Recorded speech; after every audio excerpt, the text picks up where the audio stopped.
All right. Well, I want to thank Mary Claire, Adriana, and Allie. We've had a couple practice sessions on this, a couple technical challenges with the collaborative session.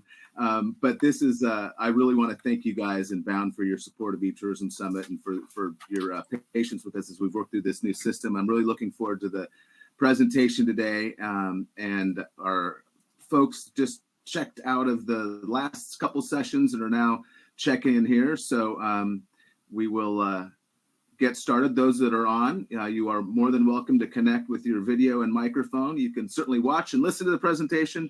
You're also more than welcome to connect with your video and microphone and be part of the interactive session. So with that, Mary Claire, I'll hand it over to you. Beautiful. I think you'll actually hand it over to me. Well, we're going AMA, so Adriana, Mary Claire, Allie. Right. So welcome, everyone. Yeah, so my name is Adriana Escalante. Let me actually go ahead and take over as speaker here so y'all can see me. So today, we are going to be talking through how to build a personalization strategy using Google Analytics. So just starting with a general agenda. So introductions. My name, like I said, is Adriana Escalante. I am joined today by my friends and colleagues, Mary Claire Davis and Allie Nichols. And you'll hear from both of them in just a couple of minutes. But today we are basically splitting our presentation into three parts. The first chunk I'm going to tackle, which is understanding your GA audiences. MC is going to take over that second half or that second third. And that's going to be understanding your on-site content. And then Allie's going to take us to the end there by walking through a customer example. And specifically, we're going to be talking about Explore Asheville and how they were able to use Google Analytics to really fine-tune their site and to develop a personalization strategy using the information that they could pull from GA. Just some general housekeeping. This is an interactive webinar. If y'all have any questions, just unmute yourself. Go ahead, ask us. We'll try our best to answer. Hopefully we know the answer. You're also welcome to post in the chat here, and we will be monitoring this chat here. So if you'll have questions, feel free to use that too. Otherwise, try and mute yourself so we don't hear any dogs barking or TV noise or music in the background. With that, I'll go ahead and get started. So this presentation today is really going to focus on GA. So what I'm going to start with is probably going to be some information that a lot of folks who work in GA know, but I'm hoping that as we get deeper and deeper into this presentation that y'all will learn something new. When we're digging into Google Analytics first to really start building out that personalization campaign or to start fine-tuning your website, where I really like to start here is just logging into Google Analytics and starting with a very basic page like this. So here's a view that most people are probably pretty familiar with if you work in Google Analytics. But I think it's probably the most important place to start. It tells us a lot about our audience's general engagement, and it sets up a really great baseline to look at other information in Google Analytics. How to get to this view, you'll go under Audience tab here, and then just click on Overview. What we have done here is we've created a fake destination, Visit Liberty, and we've altered all of this data here, so it's all made up information, but I think it's super valuable anyway. A couple of things that you can take from this particular page, which I think are super helpful, are just general health metrics like sessions, pages per session, bounce rate, an average session duration. I'm going to slip up on session a couple times, just letting y'all know. All of that information is super helpful to get a great baseline for your site. If you're unhappy with any of those general elements, it's important to hone in on that so that we can really dig into that as we get deeper into Google Analytics, and therefore we can hopefully improve on current site metrics. With sessions, so this number here, that might look like launching a new paid ad or new social campaign to try and up traffic. For some of the other elements here, it might look like tweaking content or adding new content on the site, which MC will get into in a second. Other important things to really glean from this particular view are things like your peak and valley seasons. You likely already know this information generally, But this view allows us to see specifically down to the month, what months you're going to see the most and the least amount of traffic. This is obviously helpful for future planning, knowing when you get the least and most amount of traffic. Other high-level views that you can really get from this particular view are things like returning versus new visitors. This is a really great visual representation here, this little graph, but we're going to get deeper into that in a second. You can also see some high-level demographics here, like language, the language that most folks' browsers are in that are coming to your site, the country, the city that folks are coming to your site from, but we're going to get a little bit deeper into all of that in a second. So after looking at that high-level page, I really like to start digging into some of those elements to get an even deeper sense of who your audiences are. And where I like to start, and this is personal preference, but I'm going to push it, is those geolocation pages. This is my favorite place to start for a couple of reasons.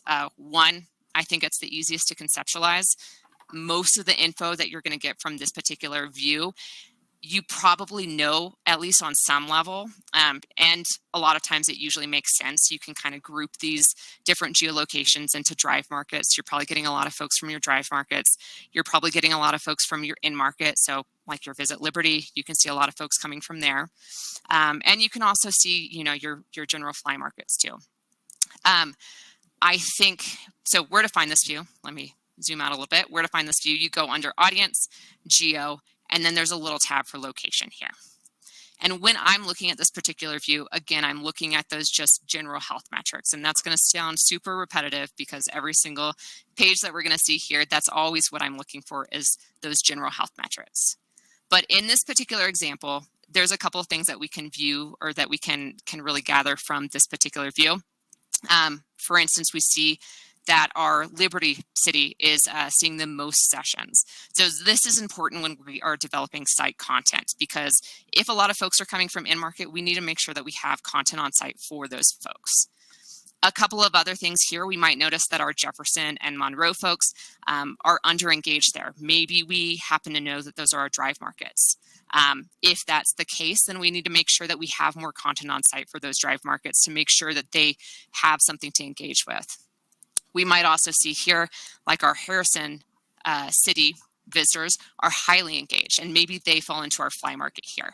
If that's the case, we might want to branch out and find other folks to target off-site to get onto site that look like that Harrison market or someone in our fly market.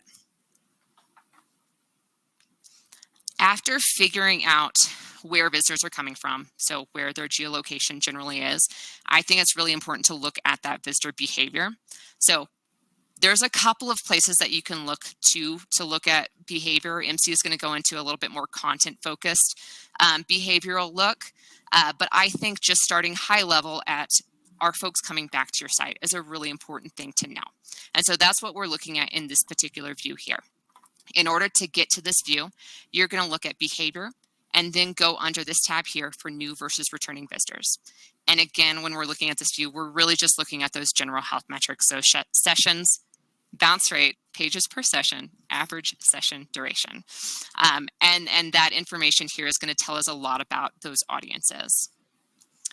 So in this particular screenshot, a couple of things that we can notice here, but I think the most obvious is that our new visitors, they're making up a larger chunk of your audience there. So we've got a lot of sessions that are coming from, or a lot of folks that are new visitors that are starting a session, whereas our returning visitors are a little bit less, but they're still making up a pretty large chunk of your audience there.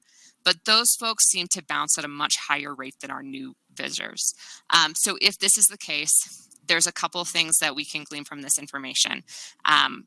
We need to make sure that in the future or in content development, we need to make sure that we have something for those returning visitors to engage with so that they aren't likely to bounce on the site when they get there for their second, third, fourth visit. So this view is super nice. It's good to look at, but I think adding a little bit more color to this view is even more helpful here. And so in this instance, what I have done here to get a little bit of a deeper look at that new versus returning visitor view is adding a secondary dimension. So to do that, I'm in the same view I was before, so behavior and then new versus returning. And what I've done here is I've added a secondary dimension for city. And so you can see our cities populate, and we can tell who's a new visitor versus a returning visitor, and we can kind of group those based on cities. So a couple of things here, we're again looking just at those general health metrics. And in this view, we can see, we may see our new visitors from Lincoln here are generally maybe underengaged. They don't seem to return very much. We can see that they're way down here in terms of returning visitors. So if we are going to be developing content, we might need to think about that Lincoln audience. They're coming in large numbers. We need to think about content on site that could be engaging for them, whether they're a drive market or fly market. Meanwhile, we have our Jefferson audience that is one coming in large droves for new visitors and in returning visitors, and they seem to be super engaged. If that is the case for anyone, we might look to off-market paid media or social campaigns and say, how can we get more folks like that Jefferson market to come to site? So in addition to site behavior and where visitors are coming to your site, a couple of other helpful views to dig into your audience is looking into campaigns that are sending visitors to your site. So again, there's a couple of places in Google Analytics that you can find that information, but where I usually like to start is under this acquisitions tab. I like to go under campaigns, and just to start, I like to look at all campaigns. And again, I'm just looking at those general health metrics like sessions, bounce rate, pages per session, average session duration. Oof, I thought I got session that time. So I think that this information is super, super helpful because it's helpful to dig into the ROI of your offsite marketing campaigns. For instance, if this is a view that we're looking at for our pretend destination, Liberty, we can see that in this view, Summer and Liberty campaigns performs really well for our general health metrics, whereas our e-newsletter traffic campaigns, those ones don't seem to be performing as well. They're sending a lot of folks to the site, but as far as our general health metrics go, our bounce rate, pages per session, average session duration, those are a little bit lower than some of these other campaigns here. So if we are moving forward, we may look at maybe optimizing those campaigns, specifically that e-newsletter traffic campaign, whereas our Summer and Liberty campaign, we might look at that campaign and say, how can we replicate this campaign in the future?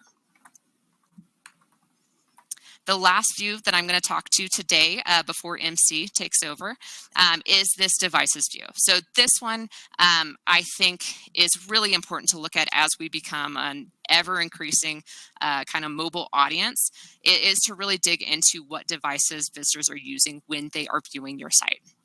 To look at this information, you would come under here to mobile, and then look at that overview. And that's where I like to start, just looking at a great proportional dimension, kind of look at how folks are viewing your site, if they're viewing on mobile versus desktop versus tablet. All of that information is really good to have. In this particular view, for instance, we might see a lot of folks are coming from mobile, but when we compare their engagement on mobile compared to those folks on desktop, we see that our mobile audiences are staying for less pages, they're staying for less time. All of that information is great to have when we're going to develop content in the future. We need to make sure that we have content for our mobile audiences that is really engaging to those folks and gets them deeper into the site, to more pages, and viewing the site for a longer average session duration. And then the last thing I'm going to talk to is just adding those secondary dimensions to put a little bit more color on what we're looking at. So for instance, going from this particular view or device view, adding that secondary dimension can tell us a lot. I just always think it's helpful to take advantage of those secondary dimensions if you can, because then we can hone in on where our campaigns were most effective and most impactful by adding that secondary dimension. In this view, for instance, our Summer in Liberty campaign was super impactful for our mobile audiences. Meanwhile, our e-newsletter campaign, which we saw maybe wasn't our top performing campaign, but with our desktop audience, it performed super well.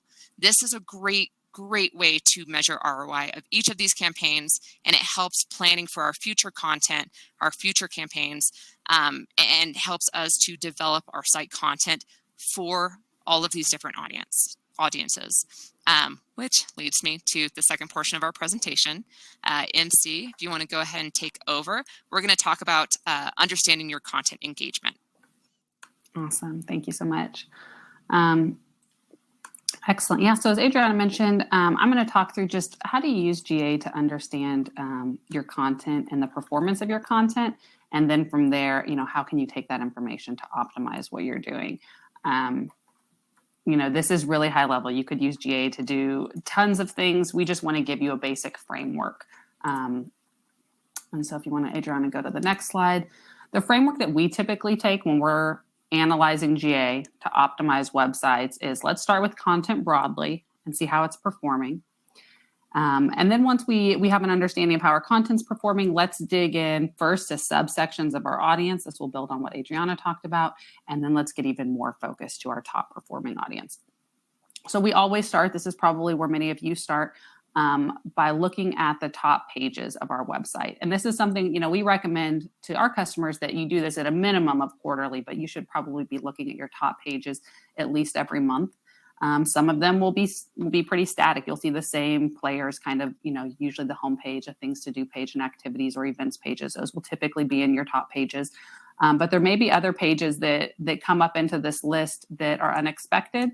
And knowing your top pages is always really important because, this is where you want to have important calls to action. This is where visitors are going to be giving you the most eyes. So you want to make sure that this content is fresh, that it's relevant, and that it's really focused on conversion. So we always recommend, review your top pages. Make sure you know what people are looking at on your site. And then kind of secondarily to this, the next slide, Adriana, is know your top entry pages. So this is similar. You'll probably see similar pages here to the first list, but what we'll often see for entry pages is that things like articles or blogs start popping up in here a little more frequently, and they also change more frequently. So this is where things like paid campaigns, social media will drive a lot of change to your top entry pages. And this is just a really important thing to keep your pulse on because entry pages are your first impression pages. So this is where, especially new traffic, new visitors to your website, you've finally gotten them to come to your site. This is your first opportunity to give them a good impression. And we want to make sure, if we're thinking about how do we optimize, that we know what are these top entry pages and do we have content on these pages that provides clear next steps for our visitors. It could be a button, it could be a headline, it could be, suggested articles or blogs or a next best thing to do. But whether you have a personalization solution like us, or you're just trying to optimize regularly, knowing these top entry pages is really important. You want to always make sure you've got clear next steps on these pages. So high level, these are the things we always recommend that folks look at. Then from here, we'll recommend that, okay, let's take these things, top pages, top entry pages, and let's get a little more focused. If we're going to optimize those for performance, we want to know who are the people that are coming to these pages. And so this is where we'll layer in things like secondary dimensions. You could use pretty much anything as a secondary dimension, and it will depend on what's most important to your organization. But commonly, we'll recommend use city. If you know that there are certain pages that people are coming to as a first landing point on your website, let's add a secondary dimension in here for city. So we make sure we're optimized for those people. Another common one that we'll recommend folks use is campaign or medium.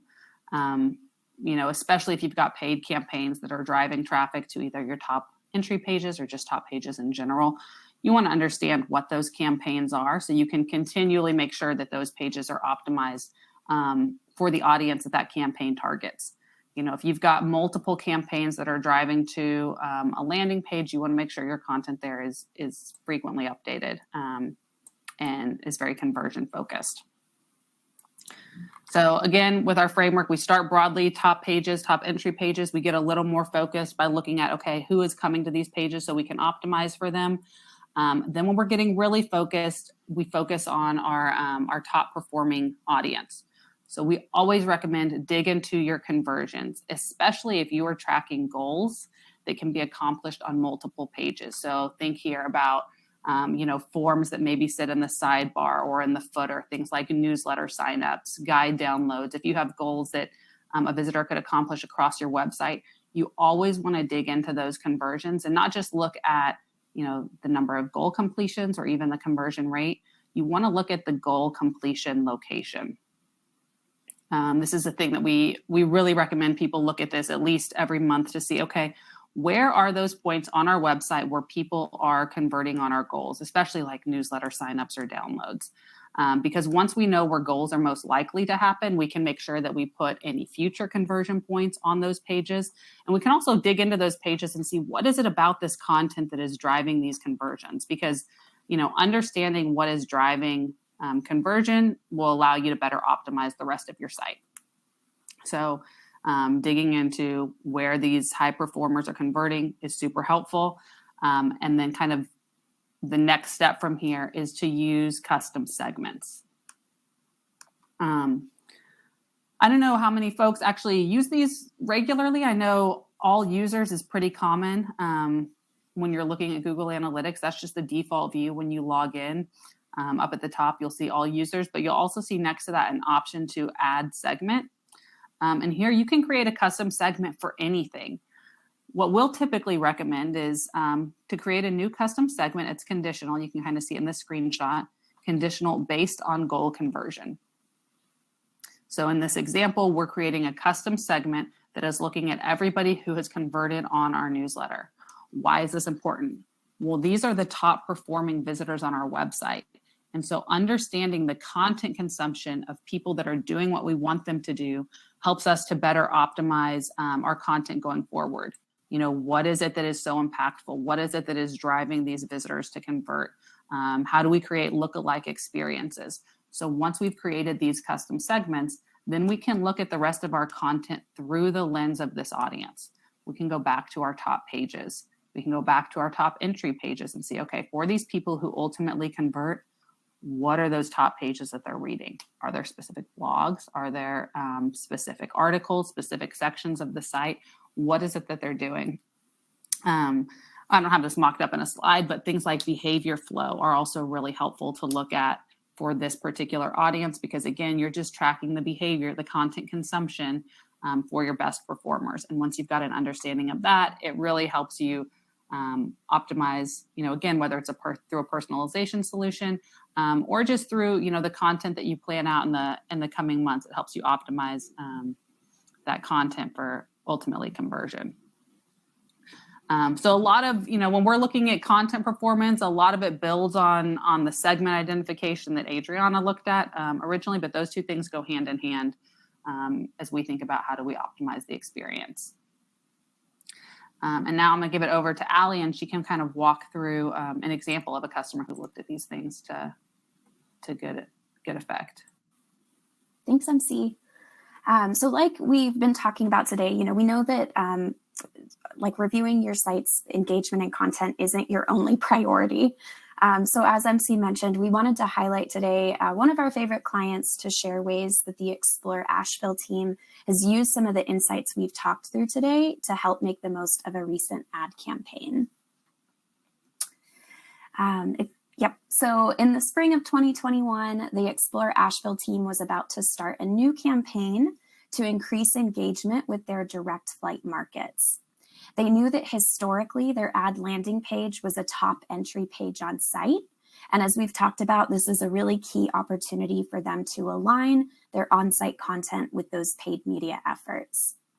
So this past year, when planning out this campaign, the team was able to keep in mind both those geo audiences that engaged and came into the site through that ad landing page, and combine this with their media audiences to create direct flight content for these visitors. So you can see on the default version of the page on the left, we had some general information about getting to Asheville. But for these direct flight ad visitors, they saw personalized versions with their airport name, highlighting that direct flight route, really calling attention that there's a direct flight for them to come directly to Asheville. On the next page, we can really see the impact of this. So we were really happy to see, this was kind of a new initiative for us, although, personalization goes kind of hand in hand with optimizing for those ad audiences, but really happy to see such great engagement for these visitors coming in on this entry page. I think especially that decrease in bounce rate, we know it's really hard to keep those ad visitors on site. And we're really happy to see the impact of this personalization. So looking ahead then, the team then kind of turned attention to their second highest entry page, which was their homepage. The team had already been running a successful Homepage Heroes slideshow targeted to in-market and out-of-market visitors. And you can see an example of that on the left-hand side as our spring content for our out-of-market visitors with, trip planning CTAs.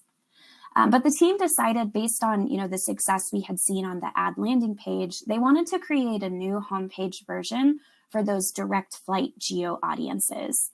This was a really easy way for us to expand that personalized messaging, and we were also really happy to see some great results from this. So for the visitors that saw this direct flight content, we saw a 93% increase in our content click-through rates compared to those in-market and out-of-market audiences. And this homepage piece, combined with our ad landing page piece, helped account for 33% of total traffic to their click-through page, which was a really it was their getting here page, which provided a lot of resources and direct travel information to help those visitors make travel decisions. And then as happens, as seasons shift, like we've talked about, the team's priorities shifted as well. As their direct flights campaign kind of wrapped down for the spring, they started getting, prepared for their busiest season, which is the fall. And as we've talked about, this is just, anytime we have a shift like this, it's a great opportunity to reevaluate our audiences and our content. So in looking at the site, their homepage then became their top entry page once again.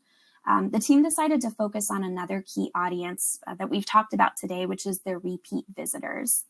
So you can again see that on the left-hand side, we had kind of the out-of-market slide for their, first-time visitors. And then on the right, we created a new version for their repeat visitors just to help keep that content fresh and show off more of their beautiful imagery. Asheville has no shortage of gorgeous fall scenic views. And we were really happy to see that, this kind of updated and refreshed content spoke really well to these repeat visitors. So not only did we see some great engagement on these homepage content pieces themselves, we saw that 5% increase in our click-through rate compared to our first-time visitors. But compared to visitors, compared to repeat visitors who didn't come in and see this content on the homepage, we saw some really impressive site-wide metrics as well, with those increases with average session duration, pages per session, and then a decrease in bounce rate. As MC had been talking about, we always want to look back at conversions. And I think that's maybe one of the things I'm most proud to see here on is that 72% increase in our reservations portal goal, because we know that, no matter how many clicks a content piece has, if those visitors aren't going on and completing the goal, then that content isn't giving us what we need. So overall, this is actually a strategy the Explore Asheville team has kept, even moving into this year, is, showing new content to those repeat visitors. And we're just really happy to see such continued engagement from that group. So as we've talked today and as the Explore Asheville team has shown us, we know that your priorities shift seasonally, and sometimes it's even more often than that, especially over the past couple of years. But this is a good reminder of us to regularly look at these metrics we've reviewed today, whether you're serving personalization or not. When we're not looking at our analytics regularly, it's just really hard to know the impact of our marketing efforts. So we hope that this workshop has helped give you some insight in how to optimize your website and also give you a taste of the impact personalization can have for both your visitors and your site content. And I know in our last couple of minutes here, we just wanted to open up some time now for questions. You're welcome to chat here with us. You're also welcome to, connect to the audio and video to ask a live question. We also have our website and an email here, if you want to connect with us there. But thank you guys for listening. We're really happy you joined us today. And, best of luck in spending time in GA looking at your audiences and your content. Awesome. That's great, Allie. And we actually do have one question here. I see from Anna. She was asking, how did you create another homepage for repeat visitors? So if you want to maybe just briefly touch on what that process was like for Asheville. Sure. So thankfully in our platform, it's pretty straightforward. We have a way of, we always kind of, when we're starting a personalization campaign, we start with kind of the who, the what, and the where. And so in our platform, we're able to segment out a total number of visits that a visitor has had to the site. And then it's just a process of kind of combining the audience with the content, the new content for those repeat visitors, and kind of bringing it together within our platform to serve that experience. So that's something that's a pretty common, I'd say any personalization platform, that like targeting somebody on the total number of visits is something that should be pretty easy to do. And it thankfully is very easy to do within our platform. I'm sure we could probably, if you'd like to connect, we could maybe get you a little bit more information on that. But that just kind of gives you a taste of what it would look like in our platform. Awesome. That's great. That's a good question. Well, Allie, your timing was perfect there because I know we are right at time. And as you mentioned, I hope everyone will feel free if you've got more questions or you want more information to reach out to us directly. We'd be happy to talk with you about what this could look like for you, or even just to talk through how you can get more out of GA and website analysis. So we will leave you guys with that. And we hope this was helpful. Yeah, appreciate y'all's time. Oh, Jody, I see your question. Oh. Yes, so Jody's asking, do you mean a content management system or Bound's own tool? So we specifically, when I was using my example, I was talking about Bound's personalization tool. I do think that some content, like some CMSs probably have the ability to do that. It would just depend. But I'd say if you are exploring a new content management system or a personalization tool, I would certainly make sure that, that's a targeting ability that you're able to do, because that's a really, just keeping that content fresh for repeat visitors it's so simple. It just makes sense to do it. So I'd say whatever tool you're exploring, I would just make sure they have that targeting